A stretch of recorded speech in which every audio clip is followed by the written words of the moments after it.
operate on these bands now. That's kind of handy. Yeah, it looks to me like my waterfall showing activity on 40 meters, and at that frequency, the default's on Wsjt-X, but it's not decoding it. And my green monitor light is lit up. Okay. All right. Then the question is, how close is your time? You have to be within 2 seconds of time, for the correct time. Yeah, I installed, I worked on that. I did install real-time after this. I don't know if it's really ready. On net time is installed. And there was a ZS from on Plain Linux. Probably she can. So what else? That's what I use. Okay. I didn't. So we'll come back to the time point, and so let me run along to. I don't want to go too far. Let me see. Am I missing anybody? I know Carol's there. I see Neil. We hit Neil already. Marty. I'm going to go for Carol. Good afternoon, Carol. KP4MD and CCMF here, Wilson. Say hello to the group. Let us know how you're doing and what's up. Yeah, hi. Am I coming through okay? Yeah, sound good. Okay, yeah, I'm Carol, KP4MD, and I've been with the River City ARCs doing the slow scan TV net now for going on 10 years. And we have a group that started up again here just about within this past year after having some light activity. And we're interested in now branching out, right, and doing some more sound card modes, specifically FT8. So Joel very graciously offered to give us a little tutorial and kind of guide us along on that. Thank you very much, Joe. Yep. I want to second that. Thank you, Joel. Let's see. I got Neil. I want to let Marty check in. Marty came 6CMF by and 6CMF here. Good to see you, and welcome to the discussion. How are you doing today? Thank you, Wilson. I'm doing fantastic today. It's good to see everybody, and thanks for having me. I'm really interested in FT8. Unlike Neil, I'm not the biggest conversationalist in the world. I guess my biggest challenge here is I'm looking at my waterfall, and it's not 1/10 as busy as Joel's is. And I have a Icon 718. There's not a lot of information on the internet that I can find so far. And what little information there is in terms of setting it up, it contradicts each other. So one person's experience with the Icon maybe 3 years ago is different from another person's experience with the same radio 1 year ago, and it just seems to, it's a little confusing. But I'm persistent, so I'm bound and determined to get on FT8.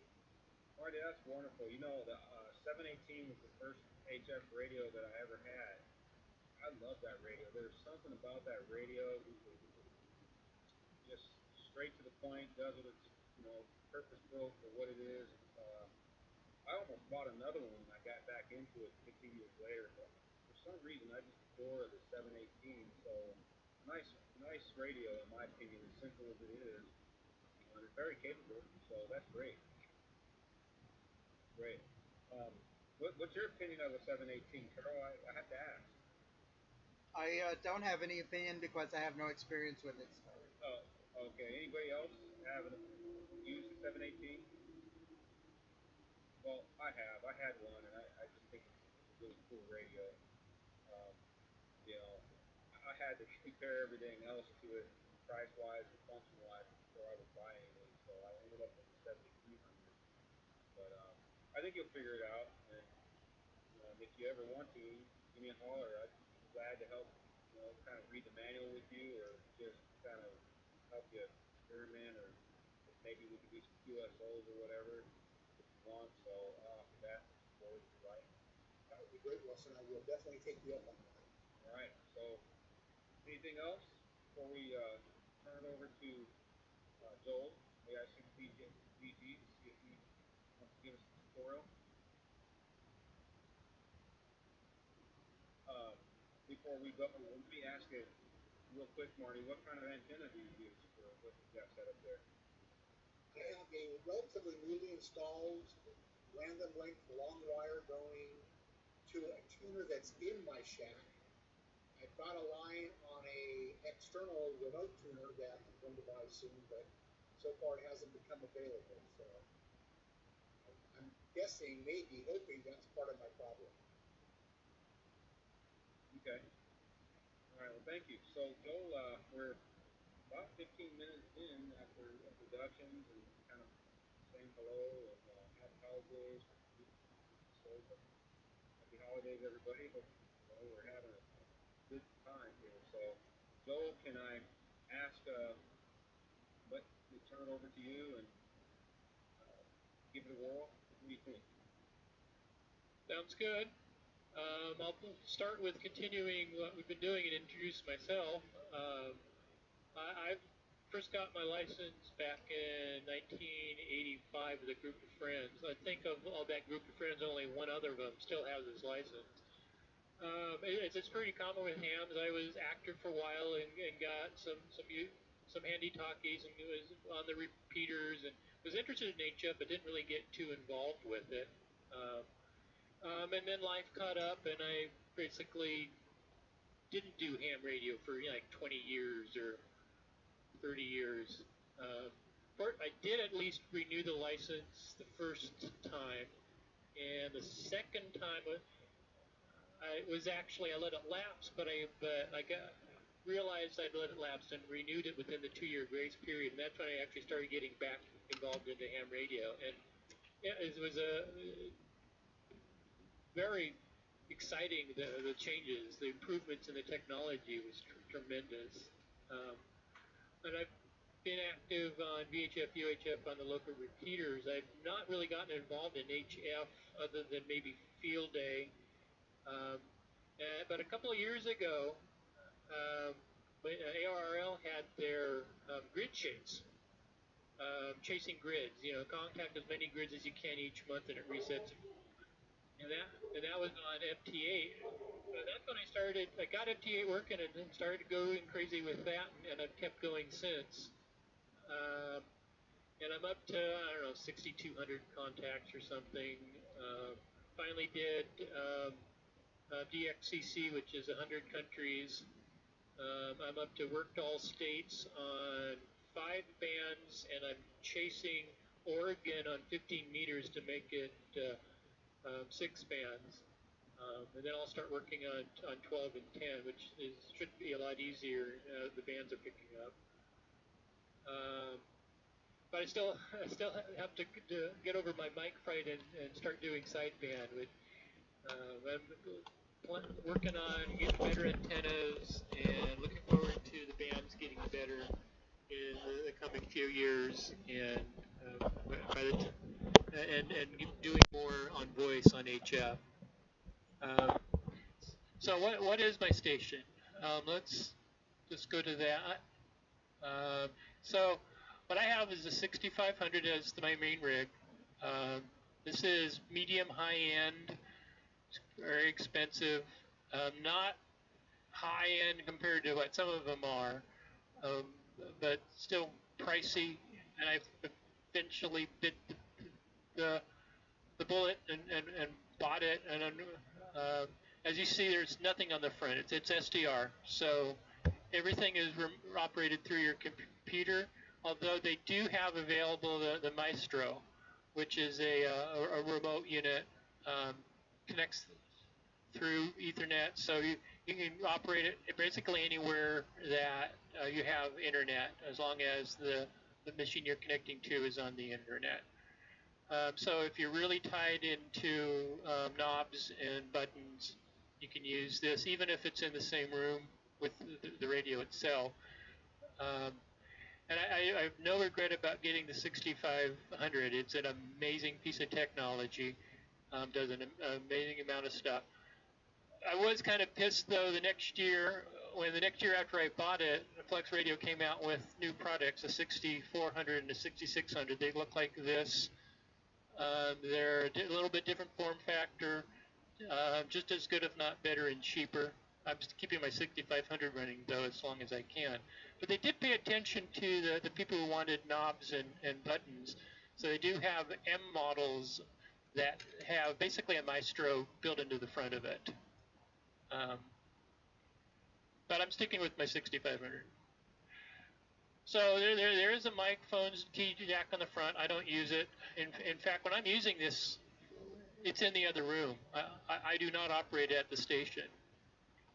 All my contact with it is through stuff in the back. And it's pretty typical back, but let me point out a few specific things. You've got a power pole, Anderson power pole, plug for the power. Well, can I interrupt you just 1 second, please? You know, I can't see it very clearly, and I'm not wondering if it's worth a discussion because I can't see the ports very clearly. They're quite blurry to me. I'm wondering if it's a bandwidth. A little bit out of focus. It's a little bit out of focus image. It's not super sharp. Got you. Thank you. Sorry to interrupt. That's sharp, but that's not sharp. I'm sorry, that's just the resolution of the images I have. I can make it a little bigger. Does that help? Yes, it did. A little bit blurry though. Yeah. So we got Anderson power pole, plug for power, Ethernet, kind of a miscellaneous array of plugs, and then this over here on the right is the RF stuff. So it's got 2 antennas. You can plug in 2 antennas.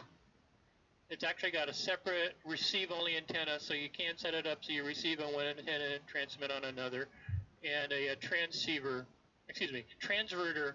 jack also, so you can use a transverter to receive other bands such as 2 meters or 440 or 1.2 gig or for that matter even lower. I mean the new 600 kilohertz and what is it, 1200 kilohertz bands you could probably build a transverter for. So you could actually hook more than one antenna up to this and switch between them. The antenna I use is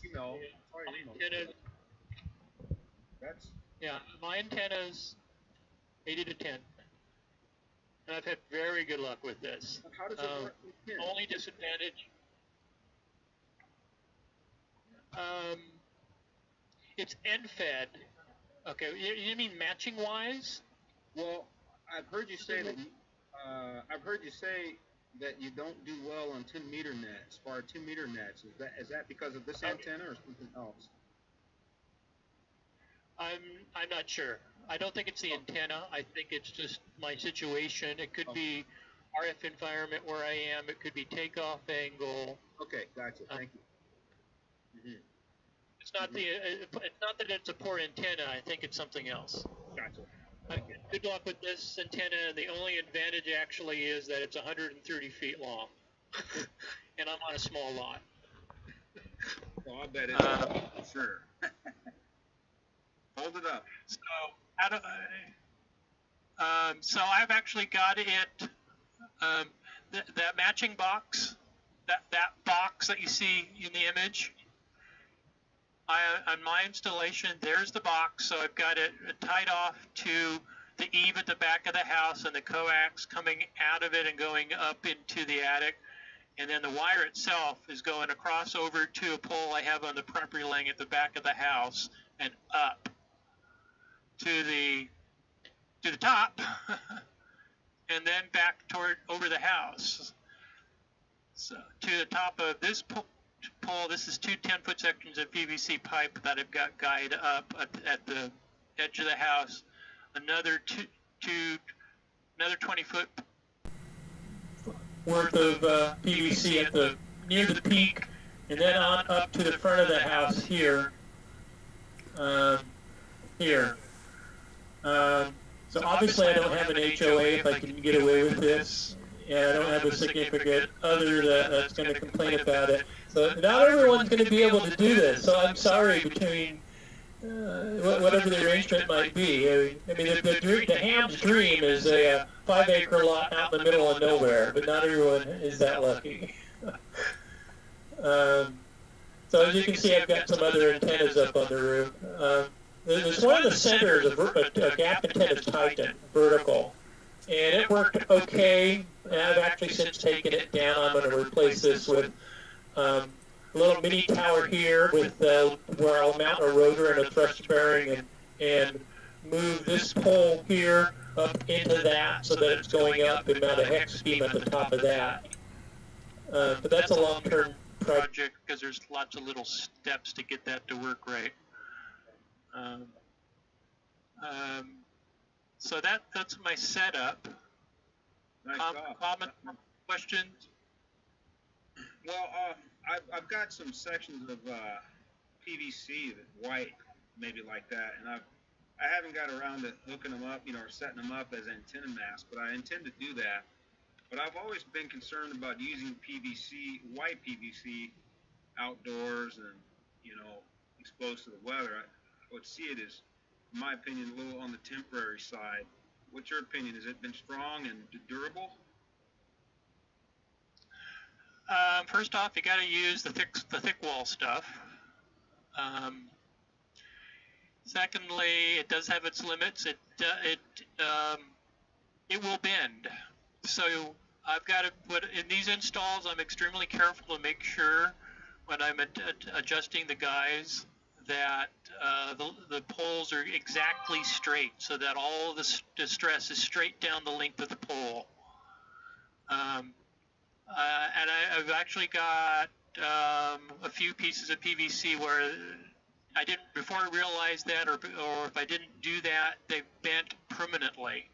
So the PVC will, with stress in the long term, bend and stay bent. So it's a lightweight environment, a temporary setup, or for a lightweight permanent setup, I would say. Right. You got to know its limits and not go over them. So in these cases, as I just showed you, it was all just wire. In the case of the hex beam I'm putting up, it's a very small, lightweight hex beam, and I'm going to double guy it. It's gonna have 4 guys at the 10-foot level and 8 guys at the top, which is where most of the stress is, because that's where the antenna will be at the top with wind loading. And I'll just have to keep an eye on it and cross my fingers. But it's I think it's a 13-pound antenna with 2.5 square foot of wind loading. That's a very small, lightweight antenna. Cross my fingers. I think it'll be okay, but you bring up a completely valid point. Yeah, so it's still great work. No criticism at all. I was just wondering, because I was going to attempt that as well, but I've been hesitant and haven't had time. But thanks, Phil. Thank you.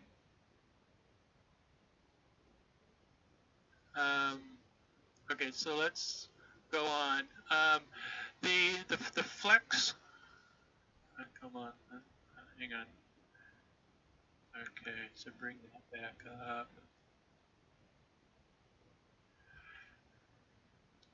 All right, display. So the Flex comes with software. They actually have done major updates and charged money for the major updates, but in general, when you buy a new radio, it comes with the latest version and it's included. And the software is called Smart SDR, and it comes with several components. The main screen would look something like this. This is 40 meters, and this is a panoview or a waterfall. So at the top, you've got left to right the various frequencies, and the height of the graph up there is the signal strength at that frequency. Below that is the waterfall, where it drops down over time, so you can see not just the instantaneous frequency, but what it's been over time, and the color represents the intensity, the signal strength. With this, you can see exactly where signal activity is. You can frequently tell whether it's sideband, upper or lower, AM. Some of the digital modes, you can tell what it is by what it looks like. So it gives you a large amount of information on display. So it changes hamming from what you hear in just one 2.5 kilohertz audio pass to being able to see the or the range of frequencies that you can display. So it's great for like contesting. Hunt and pouch mode is when you're looking for contacts to, and before SDR you'd have to rotate the dial, spin it up and down, up and down. Here you can display it all at once and just double click on a signal and you're there and doing that contact. This grayed out zone up at the top is the audio bandpass of what I'm receiving, what I'm decoding.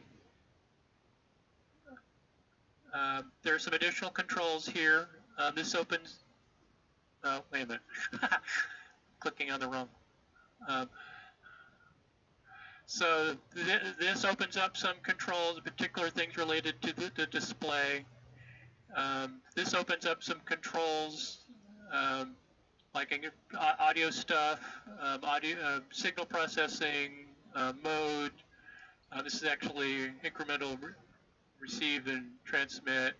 And DAX is related to sending the audio elsewhere. Some of this I'll be mentioning later, and some of it I'll be coming back to.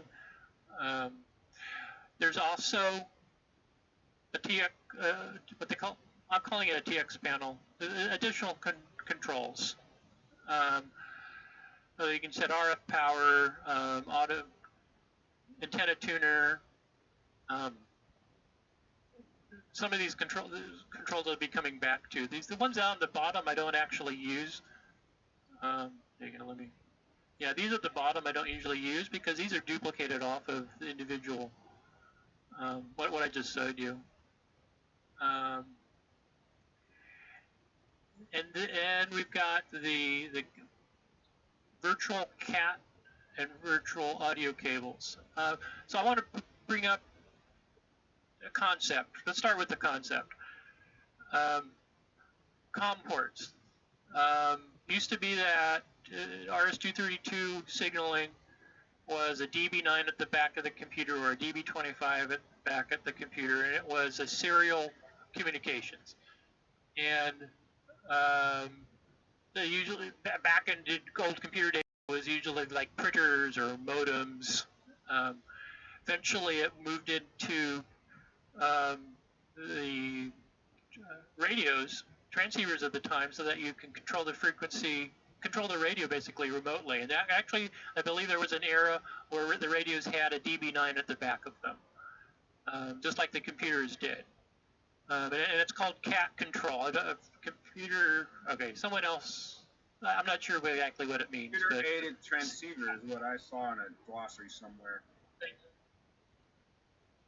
Thank you, exactly.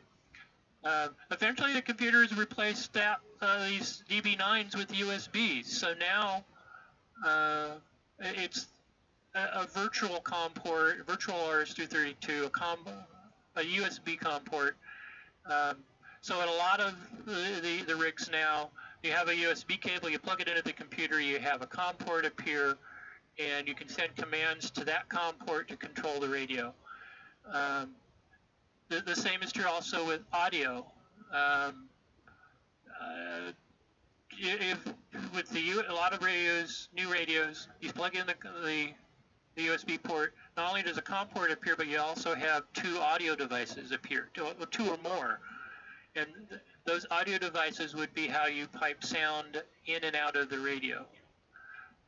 If you have a radio that doesn't have USB, it's an older radio that hasn't gotten that fancy, you're going to have to probably get a signal link and or some other device and plug that into a USB sound card. Or sound device. It doesn't have to be USB because you could, in theory, use the sound ports on your laptop or your computer. There's too many possible variations on this. I don't want to go too deep into it. But the point is that I want to make is you ran through a stage where you had a physical COM port and a physical audio port, where that was analog audio going in to the computer and an analog RS-232 communication serial port going in, and that's no longer necessarily the case. With USB, it's still physical, but in this case, it's gone even further. It's a virtual COM port or virtual audio device. There is no connection between my radio and the computer I'm running it on. So what there is virtual COM ports. This Smart SDR comes with this program where you can configure it such that on the computer I'm running at, you have COM ports. In my case, I have it configured at COM 4, 5, 6, and well, yeah, okay, I only have 3 of them listed. There actually could be up to 4. So when I talk to COM 4, I give commands to COM 4. It's going to be, this program's going to take that and send it over the network to the radio and talk to /1. Okay, another concept. What is /1? The Flex radios actually have multiple receivers in them. The 6500 has up to 4 receivers in it, and they're called slices. So slice, if I talk to COM 4, it's slice A. If I talk to COM 5, it's slice B. You might wonder, well, why the heck would you want that? It actually can be very convenient. You can monitor more than one band. You can be doing slow scan at the same time you're doing FT8. At the same time you're monitoring a sideband for a band, waiting for it to open up. Questions, comments?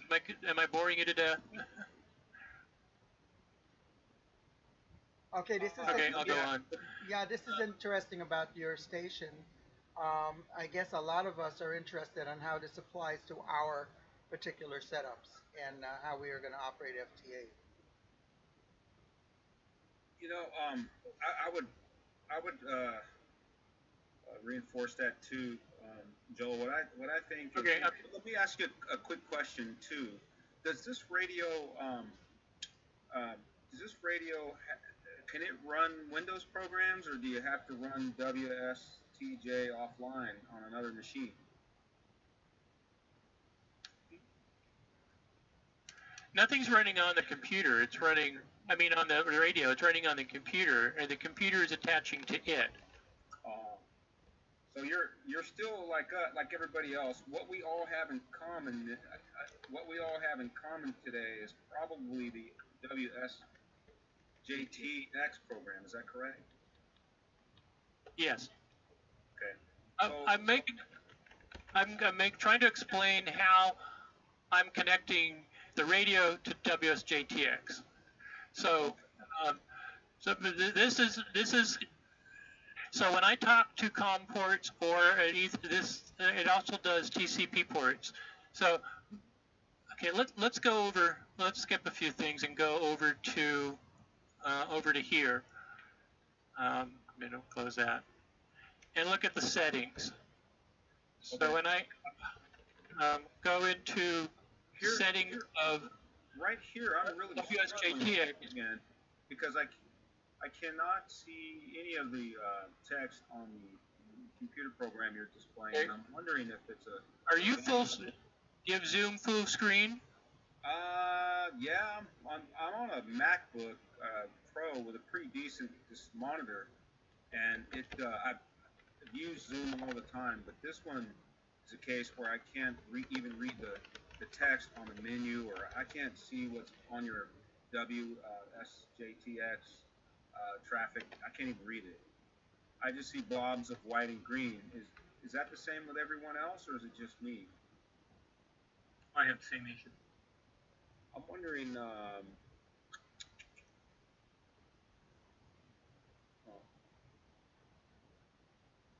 Not sure what resolution is your screen? I have the same situation here. Also a little bit blurry. Well, for me, I'm using a cell phone and I don't need the details right now because I can see the waterfall. I can see the WSJT-X Wow. conversation and then the pop-up window where the options are right now.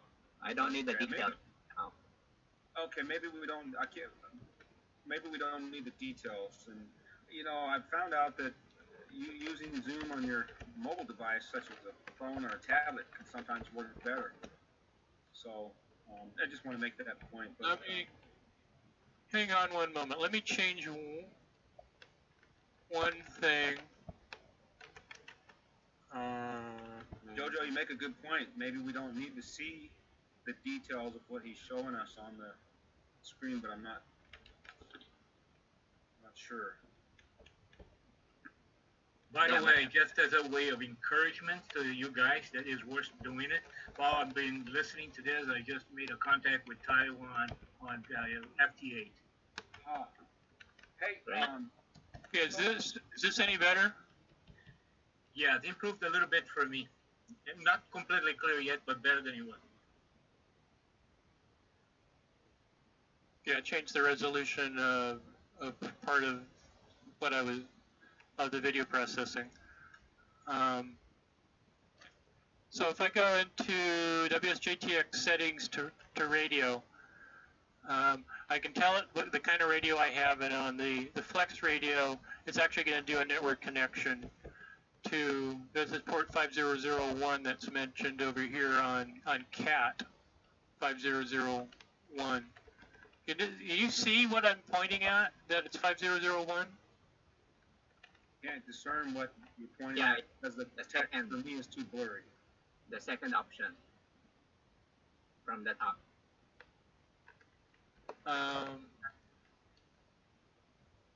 Okay. And likewise on audio, the DAX, this is DAX, which does the audio connection as a virtual audio connection. So when I have WSJT-X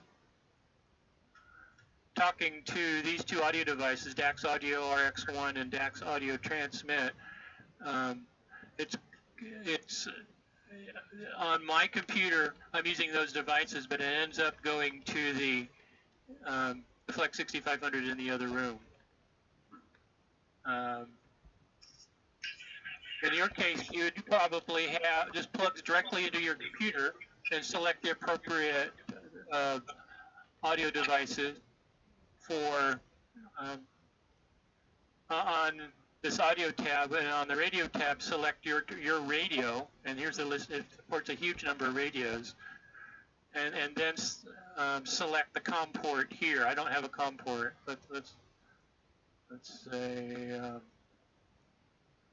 that's not my radio, but why did it switch it? Oh, come on. Yeah, there we go. Select the COM port. That appears when you're plugging in. Does that make sense? Yes. Okay, let me set me back. So I think all of us, maybe with the exception of Marty, has a computer interface going. Marty, what you said with your 718, you haven't figured out how to get it data back and forth in and out of it? No, at one time I made contacts. Then I had a problem with the cable, and then since the problem with the cable, I've been really struggling with it. Right now I'm all connected, I'm receiving, but again, my waterfall is much more sparse than Joel's. So Okay. I have an antenna issue. Oh, What, okay. on what band? Pick a band. I'm on 20 band, 20 meter. 20? Okay, so if I go over to 20,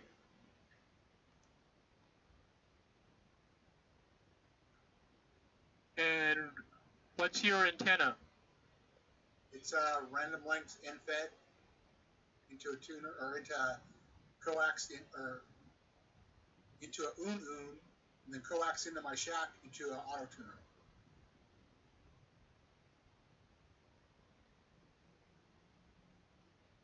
So okay, so a random length wire to an UNUN to coax to a tuner to your radio. Tuner inside my shack to my radio. Yes. I would think you would want the random length wire going to. But does your tuner have a wire input, or is that why? In other words, why are you going to the UNUN to the coax rather than straight to the tuner? I think that's the way it wanted to set up. I don't know. Yeah, I do have a wire connection on my tuner.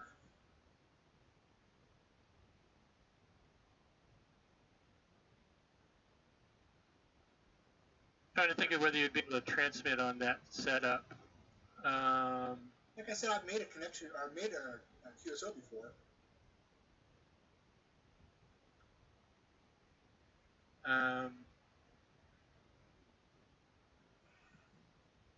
The wire, how do you have it strung? I mean, is it like in eaves hidden in trees on a fence, or is it someplace where you could like get an end fed, and then instead of an UNUN have the matching box for the end fed antenna going through with coax to your tuner?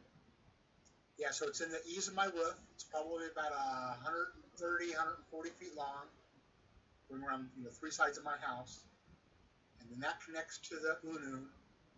On the UNUN, it has a PL259, and it goes into my shack with coax, into the back of the tuner, and then it goes to my radio. Okay, is it a 1-to-1 UNUN, or is it like a 9-to-1, or 9-to-1? Correct.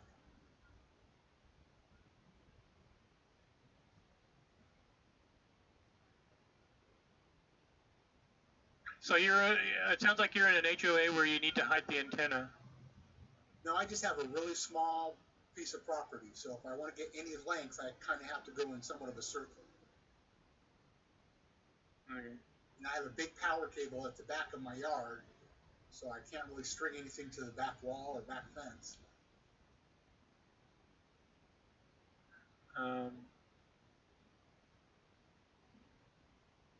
Not an antenna expert, so. Like I said earlier, one thought I'm thinking of is the same antenna I have, is to try the same antenna I have. Is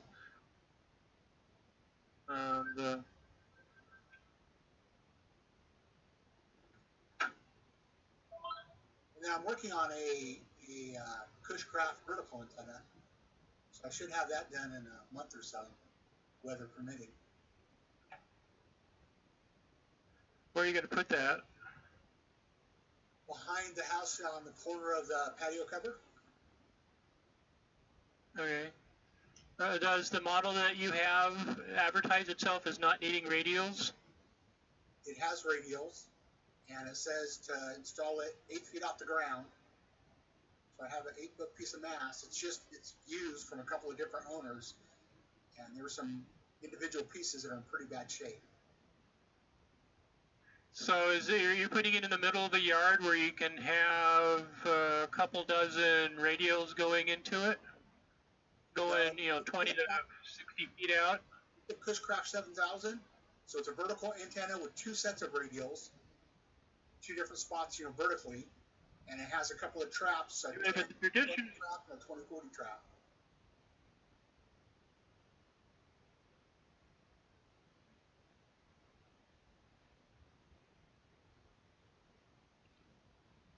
See, a true vertical, how well it works is extremely dependent on the quality of the radio system that you install under it.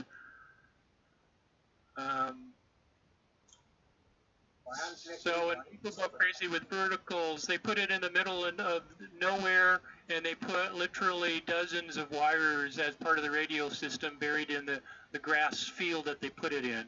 Well, this one is supposed to be mounted 8 feet off the ground.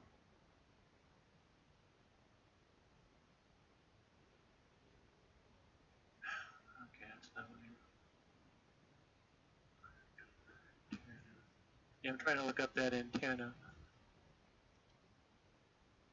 Bushcraft. I don't know where I might put the problem. I just kind of get with everybody and maybe just walk through a connection or maybe explain some of the parts of them. Want to continue? Okay. Hang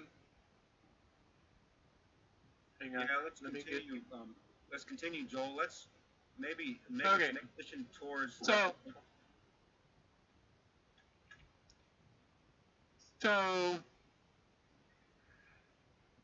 the settings, let's go through a quick review of the settings. In general, you want to put here, you put your call sign. Contacts with in FT8 are dependent upon the grid, so you want to put the Maidenhead grid that you're in.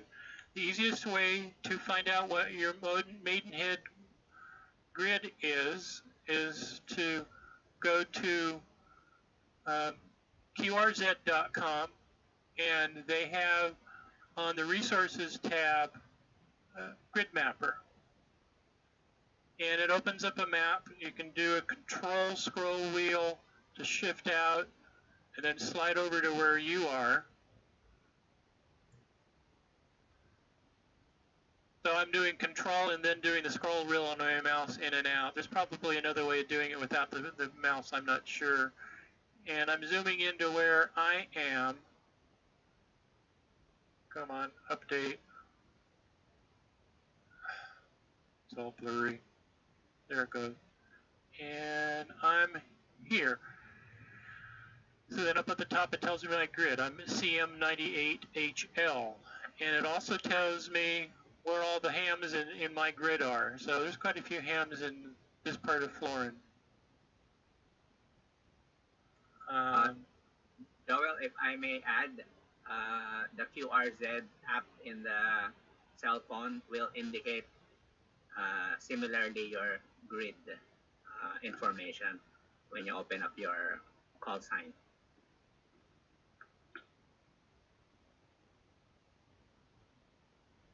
Ah, okay. So you do a lookup on your own call sign. Okay. Yeah. That sounds. But it's definitely worth knowing that grid tracker, grid. Okay, what did I call it? Grid mapper, because it's kind of cool to look up who's in your area hams wise. Okay, then, so in settings you also have to set set up your radio so that WSJT-X can talk to your radio. Typically you're going to set your radio type and the COM port that you want to talk to the radio on, and set the cat control if you want, if the radio is capable of cat. I would also suggest going over to reporting and clicking on prompt me to log QSO. That way when it logs to itself, it keeps its own log. So I'm not discussing interfacing this with any of the logging program, but it keeps its own log, and to see what and be able to modify before it logs it, you can click on this and it'll bring up a prompt before it logs things. Yeah.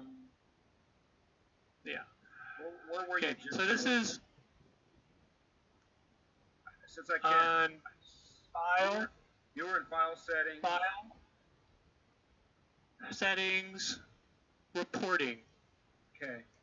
And could you please repeat? Thank you.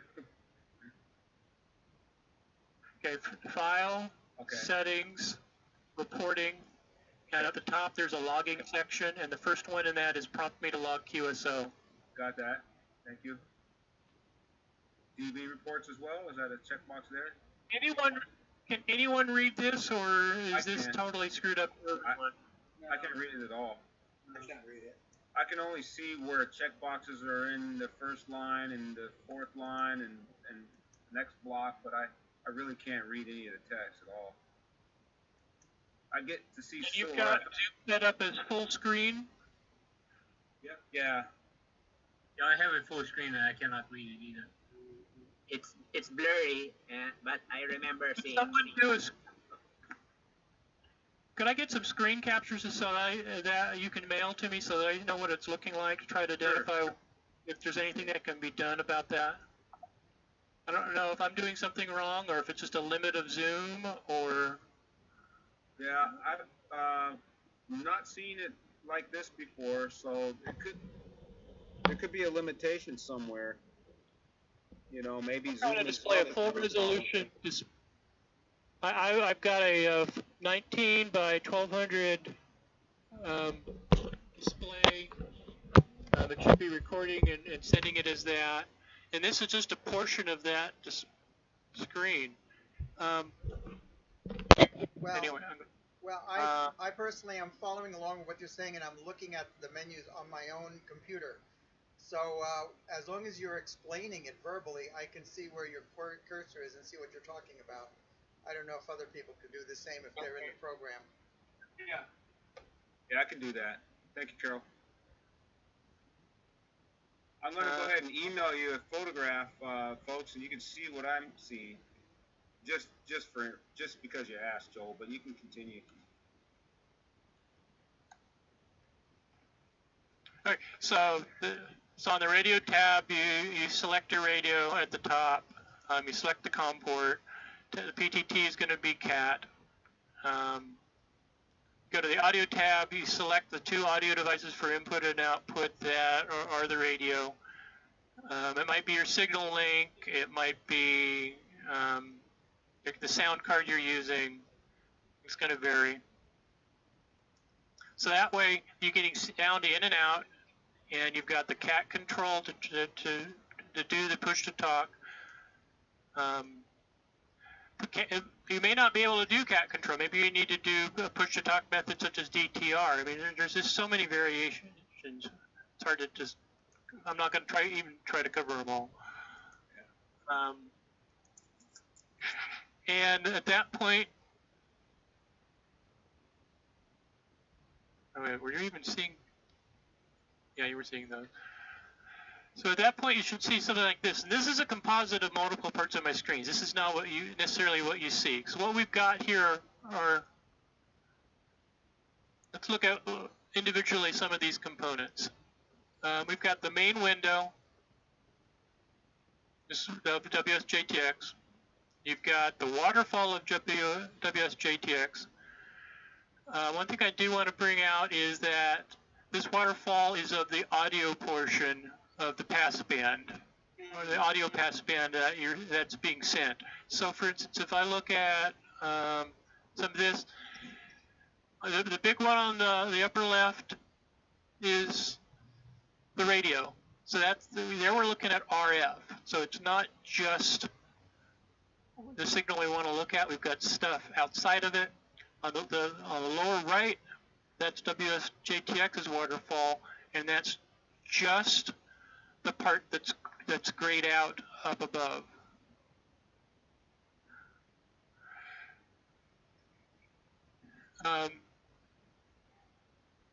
Maybe I'm nitpicking, but it's worth keeping track of the difference, because most of you are only going to ever be looking at 2.5, 2.7 at a time, and there's all kinds of stuff going on outside of that.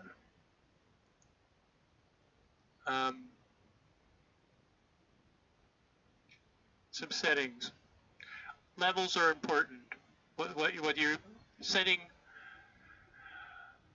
what the radio is sending to Wsjtx, and what Wsjtx is sending to the radio. You get either of those too low, you're not going to be heard or receive anything. Get them too high, you're going to start splattering. People are going to get mad at you. You're going to get unclean signals. Probably not. It's not going to work as well. So for the receive, in my case, the Wsjtx suggests that you have it set to 30. Right now it's above. That's because I've got a signal. The 30 is when you are receiving no signal. So if I'm going to tune out, so I have no signal. And it's 30 now because I have it set right. But where I set that,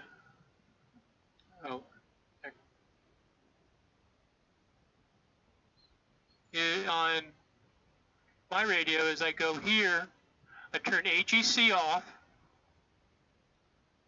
I make sure I'm in digital mode. Now why are those? Why am I setting them? I want to be in digital mode because digital mode on modern radios disables all kinds of processing, you know, equalizing, noise processing. You want all that disabled. You want just the raw RF with nothing playing with it. So that's what digital mode is. And I have set to a wide pass band. Most of you aren't going to be able to do this. You're going to be probably your default 2.5. I set it to 6.5 so I can receive a little more, and also so that I have a flat reception across the entire. Okay, how can I display that? I have a comment. For those of us who are using signal links, the way you adjust that is with the receive volume on your signal link control. You adjust that to get that green bar that's set at 30 when you're just listening to the background noise and there's no signals.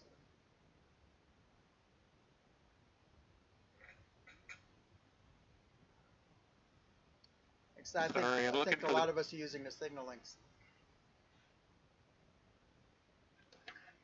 Yeah, it's going to be different for different setups, different radios, different setups. This is the receive control here. This is the one that you adjust to bring that bar down to 30 with the absence of signal. It gives the best dynamic range. Okay, so you'll notice right now that it's even colors all the way across. And if I go over here, this is all flat. If I change the bandwidth I'm receiving, let's go down to 2. That switches to 2. That's too narrow. First off, let me bring this forward so it's. I'm getting nothing over here. Oops, I'm not going to select that. Nothing over here on the right, and I'm getting nothing over here on the left. So I would be missing out these signals, and if anything came out over here, I'll miss them also. Likewise, if I go, but it is flat. But it wouldn't necessarily be on your radio. Different radios have different filter characteristics at different widths. This happens to be flat, but yours might very well be some sort of weird dip, which would have different colors all through the waterfall, which is undesirable. It's very confusing. If I change it to 3, it improves. I now have at least I'm receiving everything on the left, but I'm still not receiving the things on the right. But this is more probably closer to what you would have, because most radios only receive up to 2.7 or so. Very similar drop off to this. Does that make sense? Questions about that statement?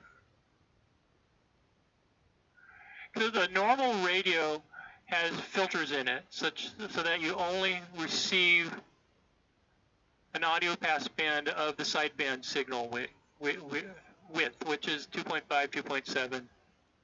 This happens to be a fancy radio that I can select things. But I want the 6. So I get everything, and it's flat. I also have a KX2, and when I set up the KX2 for FT8, I have to set it to its maximum filter width. Otherwise, I get all kinds of weird colors across this part of the image, across the passband, because it's not flat until I make it maximum width. Okay, too much detail. Let's go on. That's okay, Joel. I think it's the reason why you are getting much traffic, because your receive passband is wide, and I don't have that. So might explain the difference. You know, my IC7100, when I put it in upper sideband digital mode, It only allows 1200 wide. I don't know if I'm missing something, but it's stuck on 1200.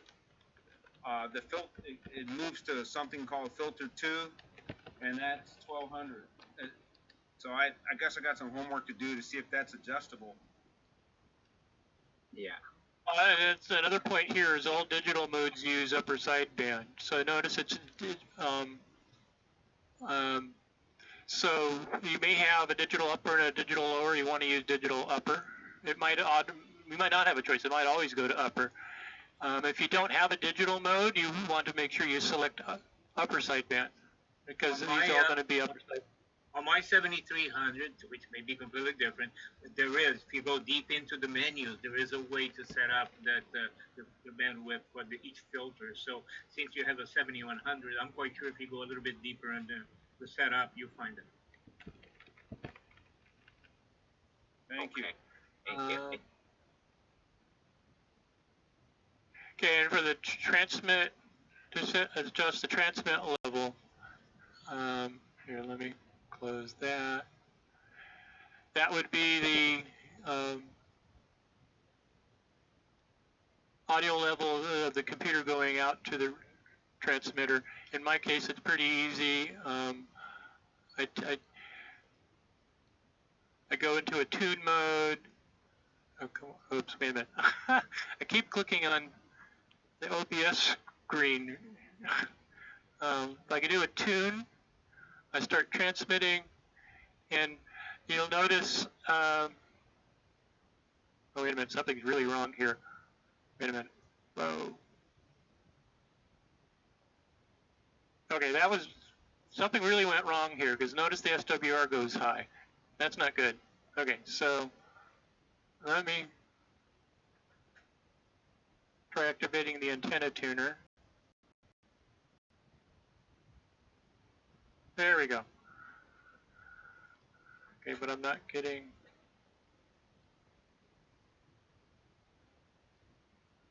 Okay, hang on a moment. Be right back. I'm restarting DAX because it's not working like it's supposed to.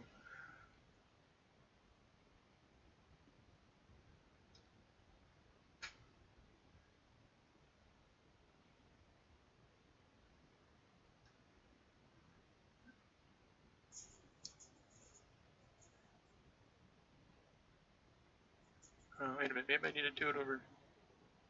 There we go. Okay.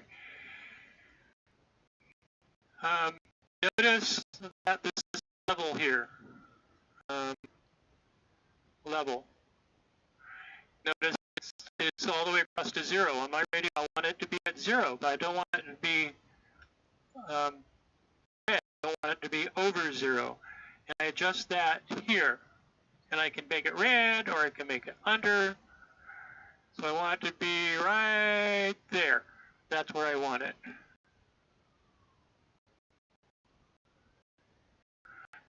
So now I have the receive level set right and the transmit level set right.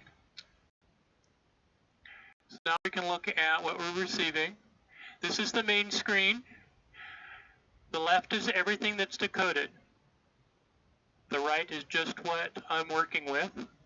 So there's a receive frequency associated with what I'm working with. Let's look at these section by section. And let's start with what the exchange is. This is the lower right of the main screen. You have multiple tabs here, but the only one I'm going to discuss, because it's the only one I've ever used, is this one. And when you start a contact, or if you, there are other ways to have this filled out.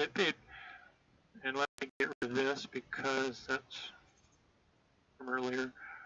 It fills in the contact exchanges. A contact starts with one person or the other calling CQ. It has their call sign followed by their grid. So in my case, it's CQ space AI6DG space CM98. I'm in CM98. That's a 4-character grid square. You can go to a 6-character grid square, but that's not used within FT8. Someone decides to respond to the CQ, again with two call signs followed by the grid square. So this is listing. Okay, let's dump this. I'm going to, because that's confusing, because it's all my call sign and another person's call sign. I am on the air right now. Do you want to try to make a contact with me? No, I want to explain the exchange, because here's a contact I did earlier, and I called a CQ, and if I ignore the OR for right now, I'll explain that in a moment. I called CQ. What I transmitted was CQ AI6DG CM98. Another station out there came back with AI6DG W9CYQ EN61. So each of these exchanges, when there's two call signs, the first one is who the person is talking to, and the second one is who they are.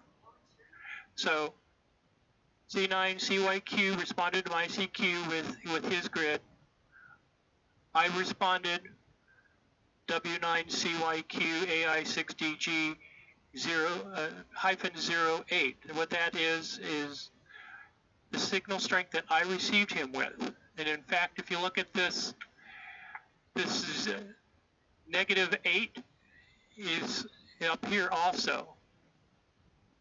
Which that leads to, what are these columns? When you get receiving working, the left will receive what you've decoded. The first column is the time that it was received in UTC. The second column is the signal strength of the signal you received. The third column is the time differential. How far off of your time was their transmission? The fourth column is the frequency within the audio pass band that they were transmitting on. I don't know what this fifth column is. It looks like it's all hyphens. I don't know what that is. Oh no, it's a tilde. And then the rest of it is the exchange. What was decoded? What they sent. This final column over here is WSJT-X telling you where they're from. US, Japan, Colombia. Questions? Yes, I have a question, Joel. Would you know the good range of signal reports that is considered quality signal? The signal strength. What's the range of the signal strengths? Yes. Is that what you're asking? Yes. Down to -18 is dB is pretty secure. Sometimes you can go to -19, -20, down to maybe -24, but it gets pretty iffy. I would say once you start getting below -18. Strength-wise, it goes all the way up. I mean, you can have someone transmitting down the street that's hitting you at 24 dB, positive 24 dB. And there you can usually see those weak signals in the waterfall, but I don't think you can hear them. I've never actually tried listening. Okay, I've heard -15 in the lowest from my friend's experience, but it's good to know that it can go as low as -24. So it's a good test for the antenna system. Depends on your station. Depends on your station, the noise environment, how much noise you have at your home or your station. I mean, this is also a big factor here is going to be how noisy is the RF environment at your home. Because what's -20 for one person could be completely different from negative 20 at another person because the noise environment at your home versus their home could be completely different. You have someone who's in Wyoming with his nearest neighbor 20 miles away who's got a zero noise floor at his station versus someone who's in the middle of suburbia surrounded by plasma TVs and grow lights at the warehouse down the street who's got a noise floor of crazy noise floor. Does that make sense? How did you get, I stepped away for a second, how do you get the country to show up there in your band activity?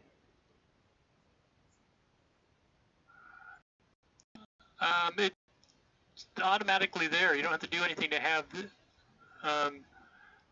these countries appear. These should just appear. I'm not aware of me doing anything to make them appear. And Joel, how much is the maximum time offset? The call sign. How much is the maximum time offset that you're allowed between your computer and the other operators? I would say about 2 seconds. Okay.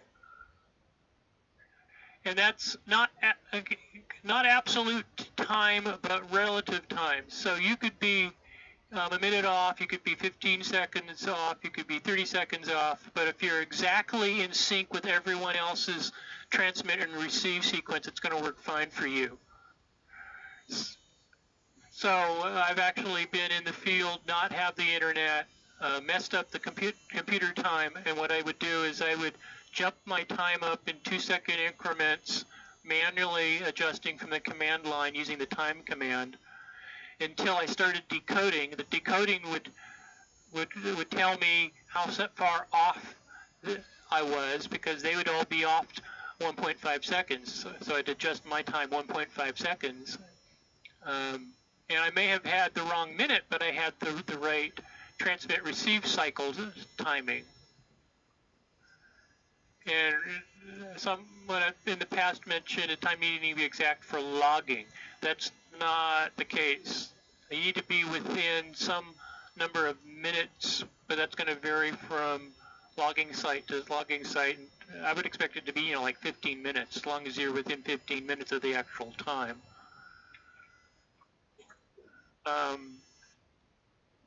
Okay, so,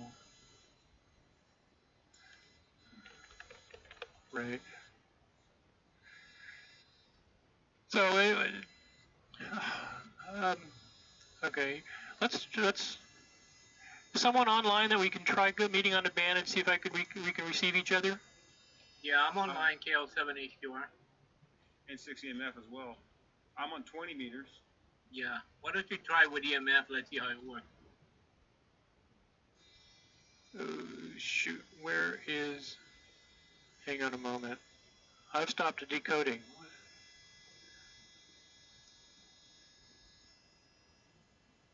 Hang on. I changed my mode. It's like the third pull down, fourth pull down menu from JT9 to FT8, and I've gotten messages on 7 bands now. Sweet. Yeah. Yeah, I think QSO, Argentina, a station in Argentina. Hang on, I broke things. Hang on, let me get things working again.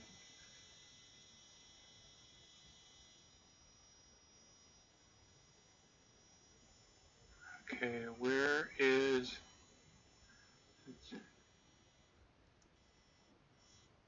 Here's Wsjtx.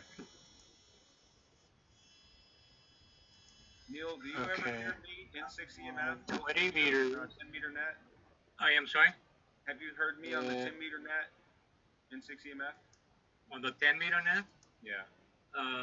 Okay. I'm not too sure. I don't recall. But we can try. All right. Well, I'm on 20, and 20 is pretty good. Yeah. I'm CQ. I am calling AI6DG. Yeah, I saw that. Hang on. Oh, you see it. Great. I have not seen that. I don't see it.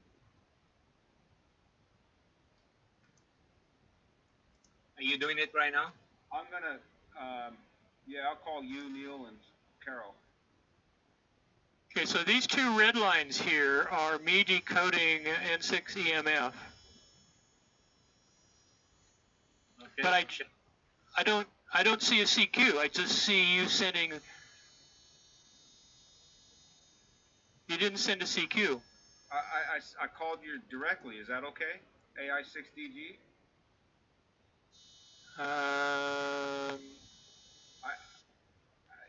It's starting in the. Okay, that's starting in the middle of the exchange, so that wouldn't. So typically you would wait. You would either call CQ or you respond to my CQ. Gotcha. I am sending CQ and 6 EMF. But there are exceptions where the exchange is slightly modified. Is there a protocol involved where the software does some type of handshaking for CQ and the other parts, or is it all manual? Okay. The auto sequencing assumes that you go with the exchange I was trying to describe earlier, where it goes. It starts with a CQ. So it's CQ, your call sign, your grid. Okay. The other station replies with your call sign, their grid. You then reply with their call sign, your receive signal. They reply with your call sign, their receive strength. You then reply with their call sign, your call sign, RRR. They reply with your call sign, their call sign, 73. You reply with their call sign, your call sign, 73. And by the way, I did get your CQ, Ema. You're in QSO with KN6LPX right now. I see that. That's me. Yeah, I just don't understand what's happening. I recently Wilson's. Okay, so what? I know you're trying to explain it, Joel, but I'm like so excited and losing, my focus here. So you have to, if you'll just slow down, maybe reiterate once again. I mean, you kind of went through all the steps. Okay. But let's zoom out a little bit. What's happening here? Is it all automated, or is there something I'm supposed to be doing? Yes. Okay. If lower left controls. So if you have auto sequence checked, which is the default, then and you're calling CQ and someone replies, it'll automatically pick the first call it receives. It'll populate the exchange with that call sign and grid info and start the sequence. So it'll reply with the next step, which would be the call signs filled in and your grid. So that's why it's stepping through those TX 3, 4, 5, 6. You don't have to do these because if you have the auto sequence checked, it does it for you. Likewise, that's true for both if you're calling CQ or if you're replying to a CQ. If you're calling CQ, it fills in the exchange info and starts the exchange sequence. If you're replying to a CQ, when you double click on the CQ line, it fills in the exchange information and starts the reply and subsequent sequence. Wilson, if you want to call CQ, I will answer your call, and you just watch the sequence. All right, so there's something I'm missing, and I think it's really simple. Where do I call? Do I just type in TX1 box CQ? No. What do I do? You don't. No, you look for a CQ on the upper left screen. Right. So where am I? So in this area up on the upper left where there's all these green lines, you look for a CQ that's been decoded.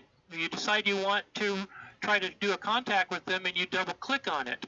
When you double click on it, it gets the call sign in and the grid from there and fills in all the stuff down here on the bottom. On the right, it fills in the exchange, and on the left, it fills in the transmit and receive frequencies and the call sign, and starts the sequence of doing the exchange, Do I have to the enable contact. transmit? Do I have to press the enable transmit, or doing it by itself? It should automatically enable transmit. So how do I know it's transmitting? That green bar is advancing at the bottom? This bar at the bottom will go from receiving to a yellow transmitting. You'll have stuff filled in this bar of what you're transmitting. You'll have probably some indication on your radio that it's transmitting. You'll have stuff appearing on the over here on the left. Yeah. Both what you're receiving, what you're responding to, what you're transmitting. Okay, well, I don't have to press the enable transmit button? Not not normally, no. Okay, because so could.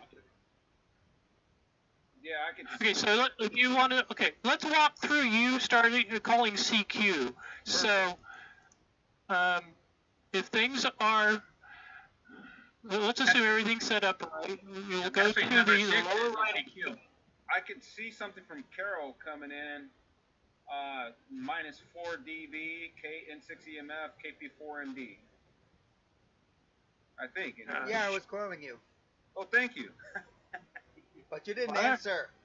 I don't know how. You have to double click on my call to you to answer. Okay. Let's see what happens. Because I just did that. Okay, let's see if it works. Should be automatic.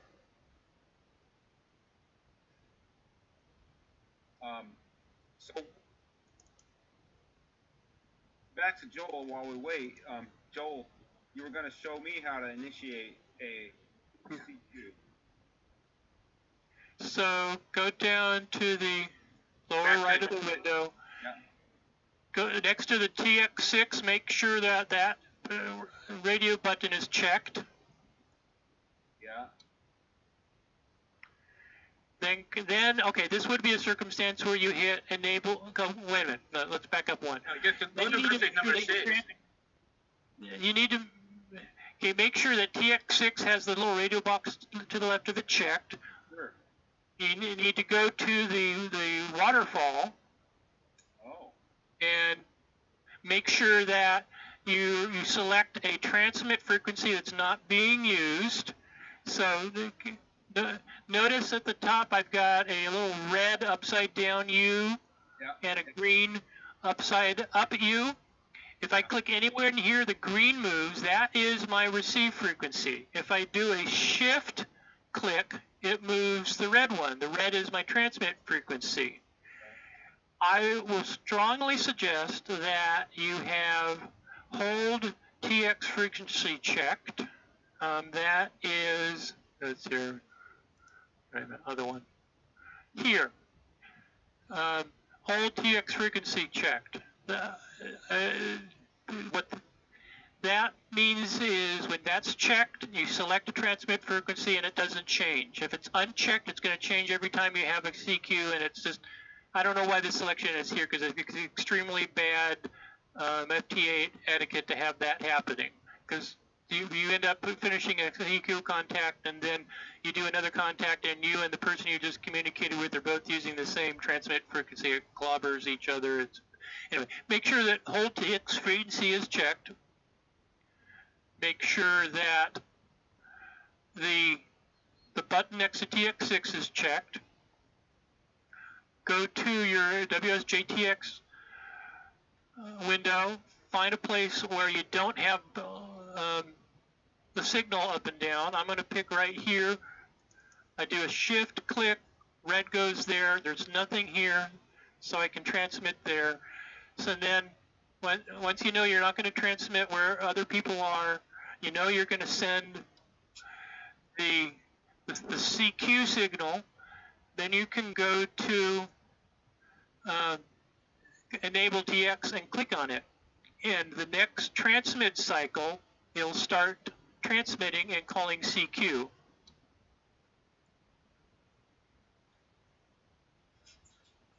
Okay. Thank you. Just completed a contact with you, Wilson. We did, didn't we? Yes, we did. You know, and I'm not seeing that at all. So, And LPX just contacted Japan. JJDEN. Cool. All right. Well, A7 HQ. Oh, Neil. I do see Neil.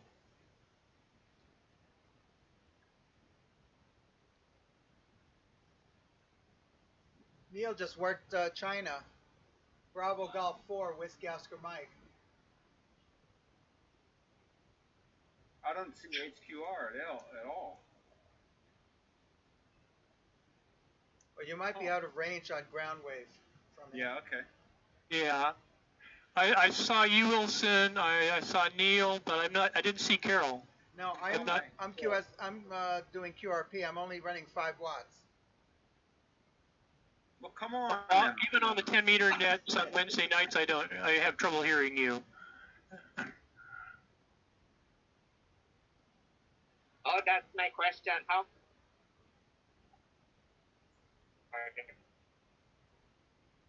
So have you been calling CQ, Wilson? I've attempted to call CQ, and right now I'm in transmit mode, so I don't know if anybody's seen anything from me, but yes, like I'm seeing you. I'm seeing you call CQ. Very good. So when do I stop? Whenever I want, I turn off the enable transmit key? Yeah, or hold TX. That's another Disable. Yeah, you can hit halt TX, or you can toggle enable TX to stop it. Halt TX does an immediate stop. Enable TX causes it to not transmit the next transmit cycle. If it's in the middle of the cycle, it'll continue to do it. Oh, I see Marty. Thank you, Marty. Hey, no problem. KM6 MFI. That's you? That's me. So you're working? Yeah, I think so. Well, good. I'm not getting the whole conversation, so I guess not. All right. We are in business, folks. All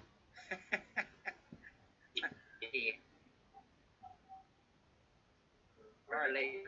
I got somebody from JA7ETU Yep. QM409. I don't know what that is. That's Japan is calling you, Wilson. Oh, wow. That's Japan. Yes, just double click on them and you'll answer them. All right. Well, you know what's interesting? He's calling CQ. He doesn't need to do anything.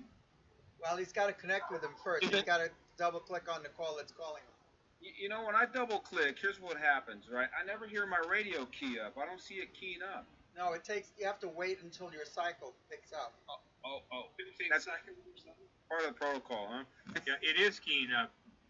Okay. Well, my radio keys up, I hear the fan blowing, and it hasn't done that.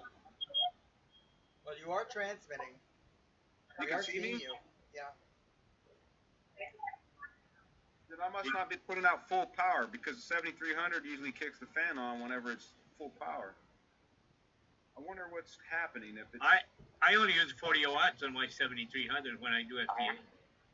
And maybe it's not 100 watts because... That brings up a good point, is what's the correct power to use in FT8? FT8 is not necessarily a low power protocol, it's a low signal strength protocol, which means that to get that low signal strength on the other end, sometimes you do need to use high power. Typically, you would use just the amount of power you need to do the contact. With an FT8, frequently is going to be 40 or 50 watts is usually sufficient, or less. So the start would not on FT8 would not be to be using 100 watts. I see. Well, I don't know what kind of... Where's my power level? That's on your radio somewhere. So it's You not have a it's not a CIV command or CAT command? No, no. There's a slider on the right side of your WSJT-X, which is a power level for you. It's a slider that goes up and down on the lower right-hand corner. That's one of your adjustments. That's just adjust to the audio level output from WSJT-X, which can be used that way. I do not use that. I leave it all the way up all the time, and then I adjust the power on my radio controls. So whatever I've got my radio set to... Different radios, you could do it differently. Before I got on the Zoom meeting, I think you guys were discussing versions of WSJT-X. What version are you using, Joel? 2.2.2, which I believe is the latest version. Yeah, I got 2.3.0, and it's a little different than yours. I think it's a beta version that's going to be discontinued. Okay, mine is 2.15.10. Is that an older version? Probably. 2.15, yeah, 2.15. I'm using 2.3.0, which is copyrighted in 2020. Sounds like there's a new version that's come out. Well, there's a weird message when you start the program that says something like, I forgot what it said, but it almost reads like it's a beta version that's going to expire in January. Yeah, mine does too. Okay. I don't know. Yeah, so you downloaded a beta version instead of the latest mainstream. I'm not sure what I downloaded, but I didn't see anything else to download. Okay, guys, look at your message a little more carefully, because there was a message there that they changed something on the protocol as of January 2020, and there was a message that I still get as a warning: you must use this or a more. No. You know, so I don't think it's current. I think it's an old message. Okay, I just went to the website, and the latest general availability release is still 2.2.2. Oh. Okay. I'm using 2.3. Now there is a candidate release version of 2.3.0-RC2. That's what I got. I'm gonna go back to. That's like a beta version. That's like a beta version, and if you're getting that little message when you start up about an expired date, that's another indication that you're running a beta release. Okay, thanks. And once this thing starts going, it kind of just runs on its own, huh? When things work right, you call CQ and everything goes from there, and you end up with a completed contact. Likewise, if you're responding to when things are working right, if you double click on someone's CQ, it does the contact. That's when things work right, because they don't always work right. Sometimes you're on a busy band, and in the middle of the contact, someone starts transmitting on top of you or on top of them. Then, in which case, sometimes you need to move, or the contact just doesn't happen. That's why you do need to pay attention. What other things can go wrong? Propagation can drop out, so that what used to be a F15 signal drops down to less, so that you can't decode it. Sometimes they don't hear well enough a signal to decode it, so you have retransmits. So if at one of the steps you don't hear, or they don't hear the next part of the exchange, it retransmits. So sometimes you get stuck at a step for multiple tries as you keep sending it, waiting to hear the response, and you don't hear it. Sometimes they never come back. Sometimes it does work. So the worst one is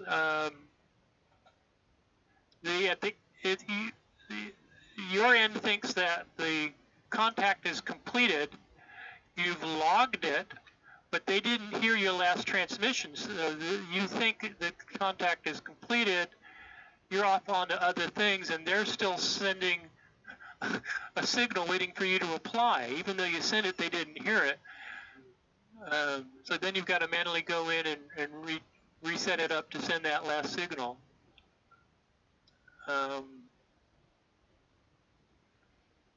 you, Carol. Thank you. Yeah, you're welcome, Neil. Got to contact with Neil.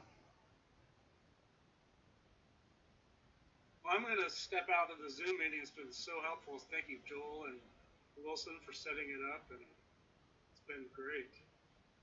Nice meeting you, Kevin. You stay. Take care. All right, Kevin. Thanks for checking in with us. I'm doing a CQ now too. See if anyone can hear me. What's your transmit frequency?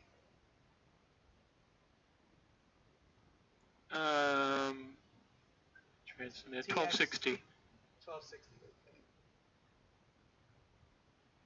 Okay, but you shouldn't need to know that. You should be able to just see me and double click on me and have that all set. Correct. I was just looking to see if I'd find you on the waterfall, but no, I think we're out of range. Okay.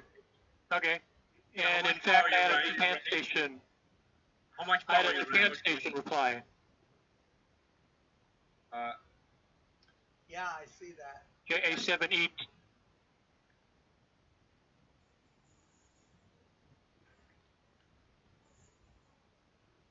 I do not see you. How much power are you running? 40 watts, 40 or 50 watts. But we're all close enough together that it's not surprising. I'm not seeing a lot of you guys. Okay, I got a bit of a pileup. I actually got another Japan station that wants to hop in. Go ahead, and while you do that, Wilson, why don't you call CQ and I'll see if I can get you.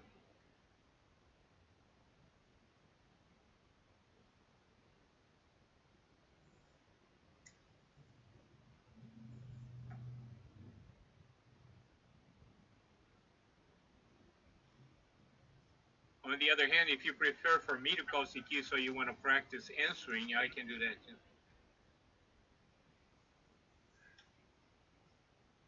I've just sent mine.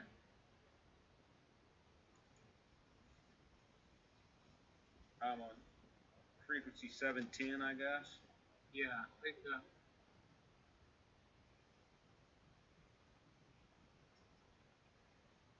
okay, I'm answering you. Let's see if it works.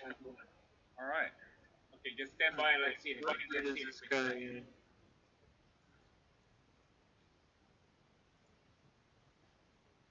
QM06.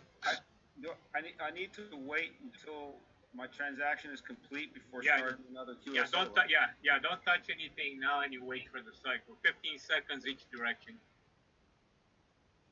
Okay, I got an answer back from you. Oh, you did? How did the program manage when a pileup? No, actually I did It doesn't. not. Actually, I did not. It's all on you. If more than one person replies to your CQ, you've got to keep track of who to talk to once next once one CQ is finished. And I just had that happen. I did. You have a Japanese. I had two people reply to my CQ. Yeah, the JJ8DEN. Yeah, you can select him. Go ahead, try. So you're not seeing anything from me, Neil? No, because I'm seeing him. You're not calling CQ. My mouse. You guys are too close together to hear each other.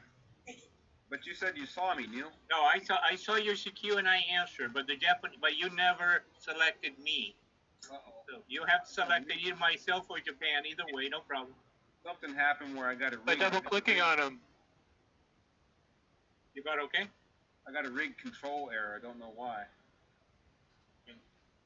But I'm gonna try to respond to JJ8DEN. Go ahead. I stopped my transmission, so go ahead. All right. I guess I received him at -8. No, he's telling you that he heard you at -8. Oh, okay. That's not too bad, is it? No. Well, I'm curious. These radios, they don't transmit as much power in the data modes, right? They cut about 50 or 60%. Is that what they do? I don't know. Depends on the radio. I would expect. Now, one thing to keep in mind is that FT8 is a 50% duty cycle. Receive 15 seconds, transmit 15 seconds. Not all radios can do full power at that 50% duty cycle. Some of them would overheat. So some radios would have no trouble doing that. Some of them, and not cut down the power. They'd be able to do it at full power. Some radios would overheat, and when they overheat, would cut the power down. All right, so I'm looking at my my book here, the transmitter. Okay, guys, I have to leave for now, but this has been very learned a few things and made a few contacts. Neil, don't go. No. Well, okay, I can hang in for another 5 minutes at most. All right. Well, yeah, I'm just kind of teasing you if you don't mind. Okay. Respectfully, rather. So anyway, I hang in here for 5 minutes. We say a nice goodbye, Neil, and to leave for now. But this has been very ramp down this call, and maybe let Neil be the first to say goodbye and express any parting comments or wishes as to what you want to do next. Yeah, I appreciate it. It was very enjoyable. Made a few nice contacts, and hopefully you will too. You can see you can reach Japan. So there will be some success on the instruction today. I think we started a little too much concentrating on that specific radio, but very quickly, once we went to the general activity, I think everybody got a lot out of it. So thank you, Joel. Thank you, Wilson. Thank you, Kara, and the rest of the gang. And I'm looking forward to the next Saturday activity. And hopefully I'll be able to be on the Slow Scan TV on Monday. You want to do a slow scan TV? Or no, FT8 for let's go on with whatever the group needs. I still need the same thing on the SK31. I need this on RTTY. So whatever is the desire of the group, I'll be there. Okay. All right. Well, thanks. Basically meet like we did this week, and should we just do this again next week? I would like to. And basically continue where we left off? Yeah. Is 3 o'clock working for folks? Or is this... One question. Next week is the weekend of Christmas. People may or may not be willing to do it. Well, I'm not going anywhere, and I'm willing to do it. So. Okay.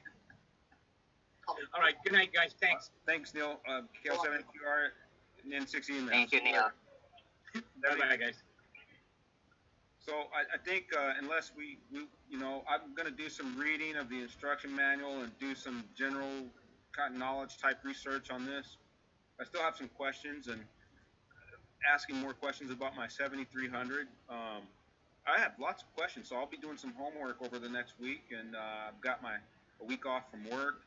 I want to express appreciation to Joel for pouring his energy into us today, and thank you.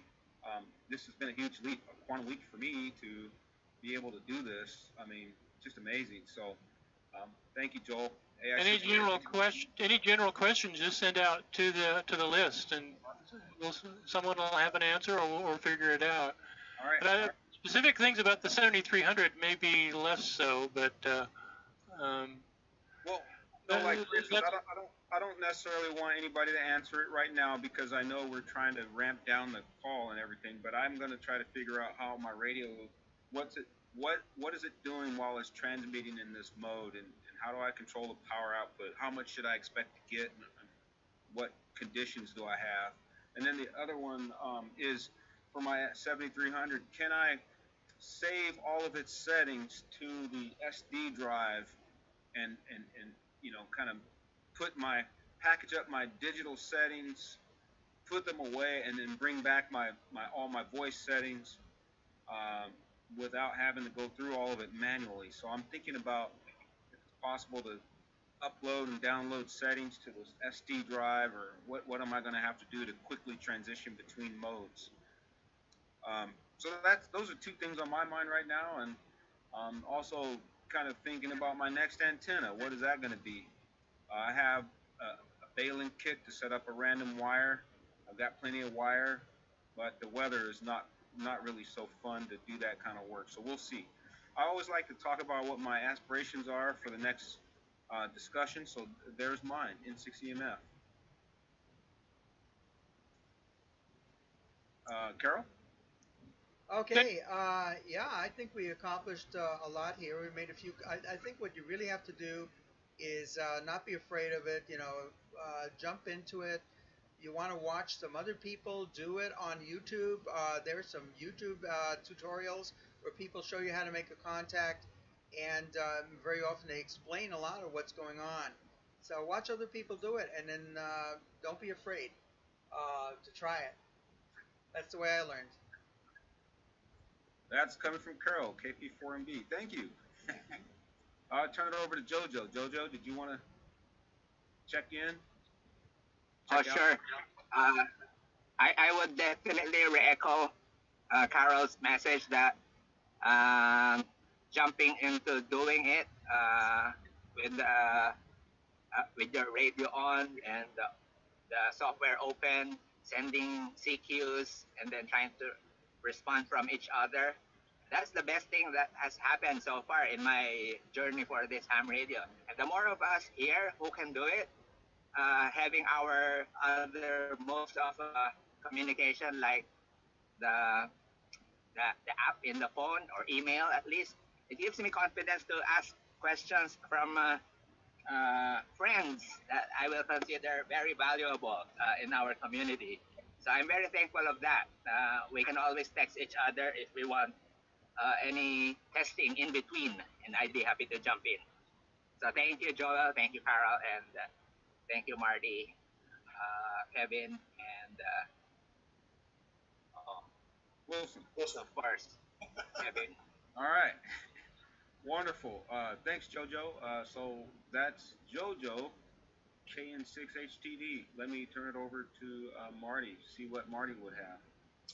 So what I'm going to try to do, if I can squeeze enough time tomorrow, is just do a temporary install of my vertical antenna. It needs some work, but I think it's put well enough together right now to do just an experiment with it and see if I can't make some contacts. But the fact that Wilson saw that I was transmitting to him, that's a big plus. So I think we're on the right track. I really appreciate it to Joel and Wilson for putting this together, and I'm going to schedule this for next week. All right. So yeah, thanks, Marty. Marty, that's Marty, KM6MFI. All right, so let me see. I made my rounds. We got Joel. Joel, let me see. Can you set up another Zoom meeting for next week? I don't have, Google has a platform as well, but are you able to do another Zoom? Yeah, we can use this again. In fact, you can use the same email and the same link. These are set up to be recurring. So this is actually open all the time. Although it is monitored, I believe each time that someone connects to this, there's an email sent to the manager of this account. So I'm not saying that you can use it at any time. I'm just saying that it's available for us to use it at scheduled times. And I'll let the manager know when those are so that he doesn't start investigating. Well, please let your manager know we really appreciate access to this resource. It's valuable. So thank you to you and your manager. Joel, I would like to know, let's establish what we're going to do next time. Do we just come together and decide then what our interests are, or can we decide what the theme is going to be today? Should we spend more time? I was thinking just continuing what we've been doing, trying to exchange information and do contacts with each other. Does that sound good with everyone else? Yeah, maybe. Yeah, it's like FT8 net. More FT8? We might try some slow scan on HF also sometime. Yeah. Yeah, that would be fun. That would be a lot of fun. Yeah. I'm ready, so let's go. Anyway, so yeah, let's start off with FT8 and then maybe have an aspiration to go over some slow scan if there's time. Maybe we set a time limit on FT8 as a half an hour, and then we just transition to slow scan and see what we can make happen, and use maybe what would you use? Use Zoom instead of the repeater to communicate? With the Zoom, I think we get more interactivity. More, we can see each other. We can share screens. We can put things in front of the camera. Whether it's Zoom or not, I think some sort of video conference system has value added. All right. Well, you know what? We've been banging it out for almost 2 hours. This is great. So again, thanks everybody for jumping in there and participating. I do have one last question. Are you going to post this somewhere, Joel? Are you going to put this video somewhere? I can. I need to find a place, but that was one of the ideas of recording it so that others could listen also. All right. Well, I'm looking at that screen capture that was emailed to me, and yeah, that's bad. I don't have no idea why that would. That's weird. Yeah, I think what you need to do is share screen. You need to do a share screen and then choose the window that you're trying to show us, because I don't know how you're channeling your video right now, but I guess it's through OBS. Yeah. I'm using OBS. You're using window capture? Pardon? Window capture on OBS. Some of them are windows, some of them are display with crops. Okay. You may have to set the resolution on OBS. Well, I did. And that was one thing. I increased the resolution of the. Let's see here, video. Output scaled resolution is now the same as the base canvas resolution, and they're both set to 1920 by 1080. Okay, I don't know. I have no answer for that then. But I'm not that familiar with OBS. I've just used it a short time as well. So. This looks like low resolution or compression, or this is. I need to play with that. So, when we get back, I can improve that between now and next week. Yeah, I'll be asking you some more questions about your SDR. So anyway, get ready. I'm gonna say let's wrap it up unless there's any parting comments, and say thank you everybody in 6EMF. So long, AM6MFI. All right. Okay, thanks. Thank you. Bye-bye. Thank you all. KP from D signing. All right. Bye, Al. Thanks, Joel. Good night. Well, if we're on the radio later, we'll talk later. Bye. My family is standing by.